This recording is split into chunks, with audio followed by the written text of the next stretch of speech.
এই লোকটাকে বাঁচানোর জন্য পুরো ডিপার্টমেন্ট উঠে পড়ে লেগেছে, কারণ তিনি একটা পুলিশ। কিছুদিন আগের ঘটনা, ইউপির কানপুর এলাকার একটা 14 বছরের মেয়েকে রাতের অন্ধকার স্করপিও গাড়িতে উঠানো হয়। গাড়িটি ছিল ওখানকারের থানার দারোগার। সেই দারোগার নাম হলো অমিত এবং তার সঙ্গে ছিল এই ইউটিউবার যে নিজেকে জার্নালিস্ট বলে নিজেকে দাবি করে থাকে। তার নাম হলো শিব বরণ।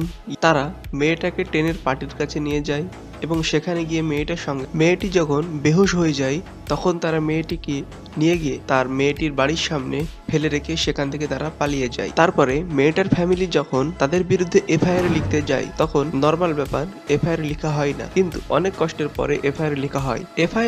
এফআইআর এটা লেখা হয় যে কোনো আননোন পারসন এটা করেছে। মেয়েটা 14 বছর বয়সে ছিল, তারপরেও পক্সো কেস লেখা হয়নি। তারা ভেবেছিল গরিব মানুষ কি হবে তাই, কিন্তু এটা সোশ্যাল মিডিয়াতে ভাইরাল হওয়ায় বিপত্তি তাদের। তারপরে মেয়েটার ভাইয়ের ইন্টারভিউ ভাইরাল হয় এবং সেই ইউটিউবার অবশেষে ধরা পড়ে, কিন্তু সেই পুলিশ অফিসার অমিত এখনো নিখোঁজ। রিপোর্ট বলছে ওই টাইমে অমিত এবং তার গাড়ি ওখানেই উপস্থিত ছিল।